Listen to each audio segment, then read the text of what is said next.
Good morning, Perry Academy. Please rise for a moment of silence, followed by the Pledge of Allegiance.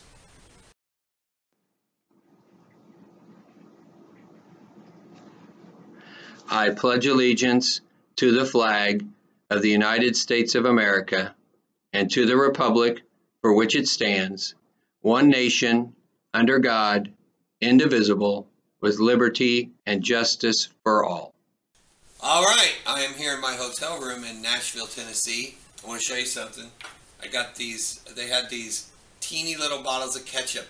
Aren't they cute? And they just might be presents for Mrs. Fink and Mrs. McCart. Not sure. All right, birthdays. I do not have the birthday list with me. Have to catch them up on Monday. I apologize, but we will catch them up. So, snow day yesterday. Really? A snow day, you bunch of babies? That means we go to school on Martin Luther King Jr. Day in January. Just want to let you know. Hope you had a nice day off. My trip. Check out these pictures. This is the entrance to the hotel I'm staying at, the Loews Vanderbilt Hotel on the University of Vanderbilt campus. And this is a picture from the window inside my hotel room. This is a graphic that was up at one of the presentations. You will have a quiz over it on Monday. And then this last picture is a picture of one of the presenters. Just wanted to prove that I'm really at a conference and not just out goofing off. All right, I'm having a good time. I will be back on Monday. I know you all miss me. I miss you too. Announcement about Science Bowl. Tryouts will be after school on Monday, November 19th until 4 p.m. See Miss Searing in B108 for more info and a permission slip. So if you're interested in Science Bowl, ask your teacher. They'll let you go down to Miss Searing in B108 and she'll give you information and a permission slip. Also, I got to give a shout out to Mary, Alec, Jocelyn, Rebecca, and Swee. Call themselves the witches for some reason, but I said I'd give a shout out and I did. And you wonderful sixth graders, check out this hygiene video. Hi there, Perry Academy. It's Ms. Vance, your school counselor here, and it's time we had a little chat. You see, in sixth grade, some things start happening. Some things are really great, like making new friends, and some things are not so great, like, well, puberty. There, I said it. The dreaded stage of adolescence that no one dares to speak of. A time of growth spurts, figuring out who you are, crushes, mood swings, and armpit hair. What's not to love? Don't worry, we aren't going to have the talk right here over announcements. That is something you can ask your parents about if they haven't already bombarded you with that awkward conversation. But I do want to talk to you about one thing related to these changes that is important for you to know about and pay attention to. Hygiene. Hygiene. Conditions or practices conducive to maintaining health and preventing disease, especially through cleanliness. Basically, hygiene is keeping yourself germ, dirt, and odor free. I'm going to give you some tips on practicing good hygiene.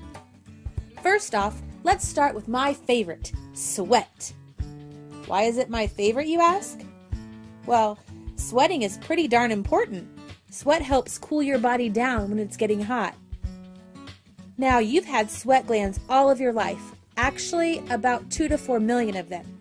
But thanks to puberty, these glands are now more active and starting to shoot out chemicals that don't smell too great. 2 to 4 million glands shooting out smelliness. But don't panic. Sweat happens to all of us. So how do you know if it's a problem for you? The tricky part is a lot of times, people are unable to smell their own body odor. That doesn't mean you can't smell check yourself. If those smell tests don't go too well, if people seem to back away from you, hold their nose in your presence, or your mom keeps telling you that you smell, you may want to work on your hygiene. Here's what you can do to help prevent a problem with sweating and the odor it often brings with it. Number 1, bathe. You should be bathing at least once every 2 days, and always on days of activity, like PE or a sports or dance practice. 2, deodorize. In case you didn't know, deodorant only covers up the smell of sweat. Antiperspirant actually stops or dries up sweating. Therefore, I recommend a deodorant that has antiperspirant. What good is sweat that smells like flowers? Deodorant should be applied after bathing, when you are getting dressed in the morning, and immediately after activity. Again, like PE, hint hint. Don't tell anyone, but I actually keep some deodorant and antiperspirant in my desk drawer even. Number 3, wear clean clothes.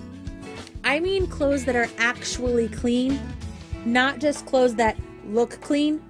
If they are laying in a pile on your floor with socks and dirty clothes, they likely picked up a little yuck from all that stuff. Do yourself and those around you a favor and choose something you know is clean. Again, try the smell test. Also, you are old enough to do your own laundry, so no excuses here, folks. 4. Lastly, don't forget about those little beauties that work so hard to carry you around all day, your feet. Take the time to air out and wash socks and shoes from time to time. It's always my luck that my favorite pair of boots make my feet smell like the sewer, so I have to wash them often, sometimes more than once. So, bathe, use antiperspirant, wear clean clothes, and free your feet from time to time. Warning! Warning! Use of cologne or perfume does not cover up poor hygiene. Trust me. Your favorite cologne is not a substitute for good, clean habits. All it does is make it even harder for those around you to breathe. So bathe, deodorize, keep up on your laundry, free your feet, and if you must, spritz a small amount of your favorite lovely scent onto your body. You follow these 4 steps and sweat has nothing on you. This message is brought to you by a school counselor, 6th grade staff, and fellow students that wish to go through their day without having to avoid smelling your sweat. Keep clean, PMA. Created using Powtoon. All right, great job on the video, Miss Vance. Listen to her. Thank you. All right, that's really all I have, except for jokes of the day. We've got 3 of them today. First one is from, I think, Ryan or Rylan Cox in Miss Memmer's class. Why did the pilgrim's pants always fall down? Why did the pilgrim's pants always fall down? Because they wear their belt buckles on their hats. Next one is from Kendall Brookbank, Mrs. Memmer's class again. Mrs. Memmer must have a funny class. Why did the turkey cross the road? Because it was Thanksgiving and she wanted people to think it was a chicken. Maybe they don't have a funny class. And here's another one. This is from also Mrs. Memmer's class, Javier. Why did the bubble gum cross the road? Because it was stuck on the turkey's foot. You know, these chicken and turkey crossing the road jokes, I don't know about them. That's all I have for today. Have a great weekend, and always be kind to one another.